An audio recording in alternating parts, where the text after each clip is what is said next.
பணி நிரந்தரம் என்ற தேர்தல் வாக்குறுதியை நிறைவேற்றாத திமுக அரசை கண்டித்து சென்னை சேப்பாக்கத்தில் உள்ள பத்திரிகையாளர் மன்றம் அருகில் பல்நோக்கு மருத்துவமனை பணியாளர்கள் போராட்டத்தில் ஈடுபட்டு வருகின்றனர். இதுகுறித்த கூடுதல் தகவல்களை செய்தியாளர் லாவண்யா நேரலையில் வழங்க கேட்கலாம். லாவண்யா, வணக்கம். தற்போது பணி நிரந்தரம் என்ற தேர்தல் வாக்குறுதியை நிறைவேற்றாத திமுக அரசை கண்டித்து தற்போது பத்திரிகையாளர் மன்றம் அருகே பல்நோக்கு மருத்துவமனை பணியாளர்கள் போராட்டத்தில் ஈடுபட்டு வராங்க. நேற்று போராட்டத்தில் ஈடுபட்டவங்க 600 மேற்பட்டோர் மீது வழக்கு பதிவு செய்யப்பட்ட நிலையில இன்றைக்கு போராட்டம் எப்படி இருக்கிறது? அது தொடர்பான கள தகவல்கள். தொடர்ந்து இன்று அரசு பல்நோக்கு மருத்துவமனை பணியாளர்கள் இன்று 3வது நாளாக போராட்டத்தில் ஈடுபட்டிருக்கிறார்கள். திமுக அரசு கொடுத்த வாக்குறுதியை காக்க தவறியதன் காரணமாக தொடர்ந்து மக்கள் பொது இடங்களில் அமர்ந்து கொண்டு போராட்டத்தில் ஈடுபடக்கூடிய ஒரு சூழல் இருக்கிறது. நம்மோடு மருத்துவமனை பணியாளர் ஒருவர் இணைந்திருக்கிறார். வணக்கம் மேடம், என்ன மாதிரியான கோரிக்கைகளை முன் வச்சு இன்னைக்கு போராட்டத்தில் ஈடுபட்டிருக்கீங்க? மேடம், நாங்கள் இந்த அரசாங்கத்துக்கு வேலைக்கு 13 வருஷம் ஆகுது. 13 வருஷமாக நாங்கள் வேலை பார்த்துக்கிட்டு இருக்கோம். இந்த அரசுக்காண்டி நாங்கள் ஓட்டு போட்டு வர வச்சது எங்களுக்கு 10 ஆண்டுகள் முடிஞ்ச உடனே எங்களுக்கு வேலை வாய்ப்பு தரதா சொன்னாங்க, ரெகுலர் பண்றதா சொன்னாங்க, காலமுறை ஊதியம் வழங்குறதா சொன்னாங்க. நாங்கள் 5 பேர் கூட பார்க்குற வேலையை பார்க்குறோம். அரசு ஆரம்ப சுகாதார நிலையத்தில் நாங்கள் கட்டுறது, தூய்மை பணியாளர் வேலை பார்க்கறது, பாத்ரூம் கழுவுறது, ஸ்டாஃப் நர்ஸுக்கு உதவி பண்றது, மருந்து பொருளாக எடுத்துட்டு வர்றது, அனைத்து வேலையும், இரவு வேலை, பகல் நேர, பகுதி நேர வேலை, எல்லா வேலையும் பார்க்குறோம். எல்லா வேலையும் பார்த்துட்டு எங்களுக்கு இன்னமும் எங்கள் வாழ்வாதாரத்தை உயர்த்திருக்கோம், எங்கள் குடும்ப சூழ்நிலையை உயர்த்துறதுக்கும் நாங்கள் பணி நிரந்தரம் கேட்குறோம். இது 100% நியாயமான கோரிக்கைன்னு தான் அவங்க சொன்னது. அதை பண்ணி தரலன்னு தான் எங்களோட வருத்தமே. நாங்கள் எல்லாத்தையும் விட்டுட்டு, குழந்தை குட்டி பிள்ளையெல்லாம் எல்லாத்தையும் விட்டுட்டு 3 நாளாக இங்கே தங்க கூட இடம் இல்லாமல், ஒவ்வொரு இடமா தங்கி பாத்ரூம் கூட போக முடியாமல், வசதி இல்லாமல் நாங்கள் இங்கே பணி நிரந்தரத்துக்காண்டி போராடிட்டு இருக்கோம். கருணைக்குரிய தமிழக முதல்வர் ஐயா அவர்கள் எங்களுக்கு பணி நிரந்தரம் வழங்குமாறு மிகவும் தாழ்மையுடன் கேட்டுக்கிறோம். நாங்கள் 3 நாளாக இங்கே போராடிக்கிட்டு இருக்கோம். நீங்கள் தான் சொன்னீங்க 10 வருஷம் ஆண்டுகள் முடிஞ்சோன்னே எங்களுக்கு பணி நிரந்தரம் தரதா. ஆனால் இன்னும் எங்களுக்கு தராமல் இருக்கீங்க. இதை செவி சாய்ச்சி உயர்ந்து கருணை உள்ளபடி எங்களுக்கு இந்த பணி நிரந்தரத்தை வழங்கணும்னு ரொம்பவும் தாழ்மையுடன் கேட்டுக்கிறோம் ஐயா. வாக்குறுதி கொடுத்துருக்கீங்க. மாவட்ட வேலைவாய்ப்பு மூலியமாக தான் நாங்கள் எடுத்து வந்திருக்கோம். தொடர்ந்து பல்வேறு கோரிக்கைகளை இப்ப முன் வச்சுக்கிட்டு இருக்கீங்க. வாழ்வாதாரம் எப்படி பாதிக்கப்பட்டிருக்கு? குடும்ப சூழல்ல எப்படி பின்தங்கி இருக்கீங்க? நாங்க இருக்கிறது வேலை பார்க்குற இடம் எங்களுக்கு 200 கிலோமீட்டர். நாங்க ஒரு நாளைக்கு 300 ரூபாய் செலவு பண்ணிட்டு போறோம். எங்களுக்கு ஒரு கவுன்சிலிங்கும் கிடையாது, பக்கத்துலயும் கிடையாது. நாங்க இதுக்கே 300 ரூபாய் செலவு பண்ணிட்டு டியூட்டிக்கு போய் காலையில 4 மணிக்கு எழுந்தாதான் எங்களால டியூட்டிக்கே போக முடியும். நைட்டு வரதுக்கு மணி 9 ஆகுது. நாங்க பாக்குற வேலை, வீட்டுல வேலை பார்க்குறோமா இங்க வேலை பார்க்குறோமானே தெரியல. பொழுதுனைக்கு நாங்க எங்களோட ஆஸ்பத்திரியில தான் இருக்கோம். இன்னைக்கு 3 நாள் நாங்க வரலன்னா அங்க எல்லா வேலையும் அப்படி தான் கிடக்கும். அது பணி பாதுகாப்பும் கிடையாது. கொரோனா நேரத்தில் எங்க உயிரை நாங்கள் துச்சமா நினைச்சு வேலை பார்த்துக்கோம். எங்களோட வேலை பார்த்த பணியாளர்கள், தோழிகள் எத்தனையோ பேர் கொரோனா நேரத்தில் இறந்திருக்காங்க. அவங்களுக்கு எந்த ஒரு சலுகையுமே தரல. மாவட்ட வேலைவாய்ப்பு அலுவலகத்தின் மூலியமா தான் நாங்கள் வந்திருக்கோம். தயவு கூர்ந்து எங்களுக்கு பணி நிரந்தரம் தமிழக முதல்வர் ஐயா வழங்குமாறு மிகவும் தாழ்மையுடன் கேட்டுக்கிறோம். தொடர்ந்து பல்வேறு பணிகளை செஞ்சுட்டு இருந்ததா சொல்றீங்க. மருத்துவமனைகள்லயே காலத்தை போக்கிருக்கீங்க. உங்களுடைய கோரிக்கை இன்னும் நிறைவேற்றப்பட்டதா? எப்படி இருக்கு உங்களுடைய மனநிலை? எங்க மனநிலை சாவரத்தை கூட தயங்காம நாங்க இருக்கோம். எங்களை யாருமே 3 நாளா நாங்க போராட்டம் பண்றோம். எங்களுக்காக யாருமே சப்போர்ட் பண்ணல. வேணா அண்ணா ஆட்சி வந்த பிறகு 16ல என்ன சொன்னாங்க தெரியுமா? வந்ததையும் உங்களை தான் செவி சேர்த்து உங்க குறைய சேர்க்கணும்னு சொன்னாங்க. இதுவரையிலும் யாரும் எங்களை திரும்பி கூட பார்க்கல. 10 நாளா நாங்க போராட்டம் பண்ணிட்டு இருக்கோம். எங்களுக்கு 3 நாளா எந்த ஒரு குறையும் யாரும் எங்களுக்கு சப்போர்ட் பண்ணல. வந்த உடனே போலீஸ் எங்களை அரெஸ்ட் பண்றாங்க, அடிக்கிறாங்க, உதைக்கிறாங்க. இது எங்களுக்கு என்ன சாத்தியம்னு எங்களுக்கு தெரியல. வேணா எங்களோட கஷ்டத்துக்காக நாங்க உழைக்கிறதுக்காக வந்திருக்கோம். உழைச்சிட்டு இந்த பணிக்கு ஒரு நாளையில 24 வேலை செய்யறோம். ஃபர்ஸ்ட் வேலை என்ன பண்றோம்னா பாத்ரூம் கழுவுறோம். 2வது வேலை என்னன்னா மாப் அடிக்கிறோம். 3வது வேலை என்னன்னா பெருக்கிறோம். 4வது வேலை என்னன்னா தையல் போடுறோம். 5வது வேலை என்னன்னா கட்டு கட்டுறோம். 6வது வேலை என்ன சொல்றாங்க? நர்ஸ் சொல்ற வேலை எடுப்படி வேலை செய்யலன்னா எங்களை அசிங்கமா பேசுறாங்க.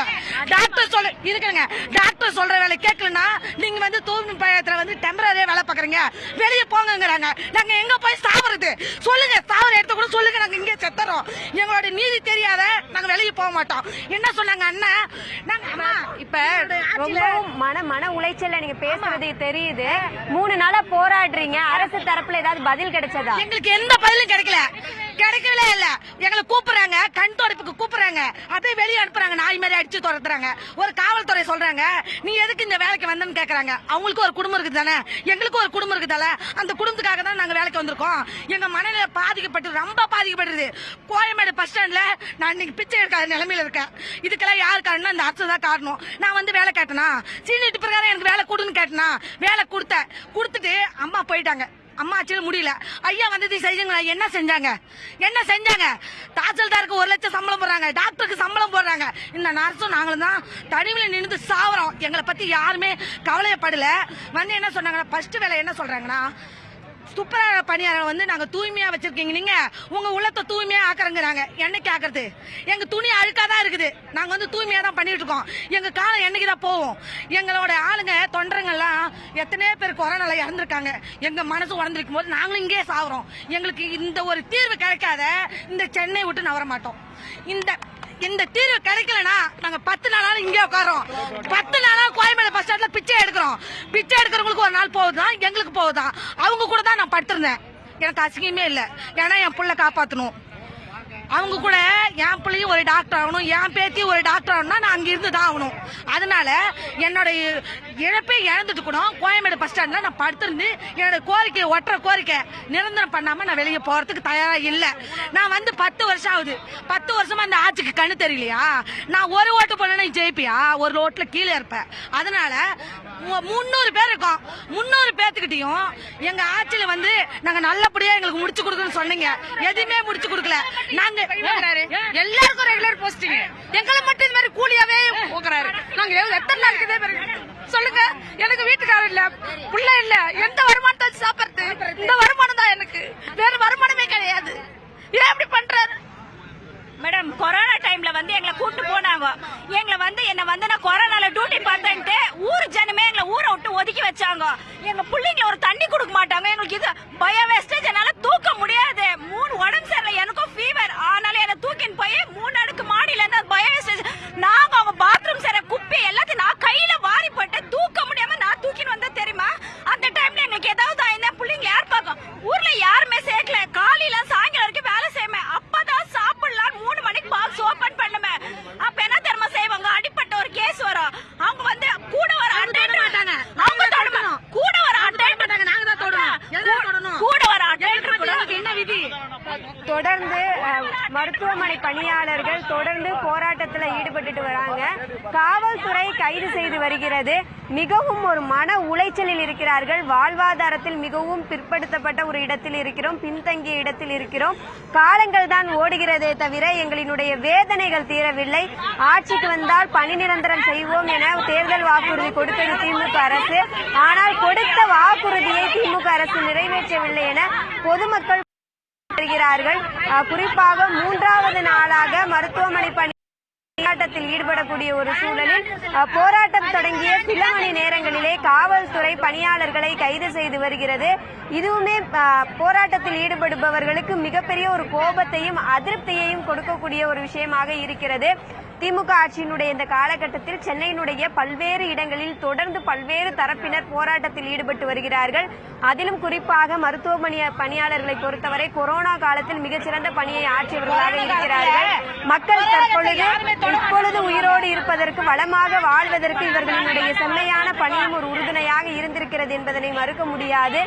திமுக அரசு கொடுத்த அந்த தேர்தல் வாக்குறுதியை நிறைவேற்றவில்லை என பொதுமக்கள் அதிருப்தியின் உச்சத்தில் இருப்பதனால் தொடர்ந்து 3வது நாளாக மருத்துவமனை பணியாளர்கள் போராட்டத்தில் ஈடுபட்டு வருகிறார்கள்.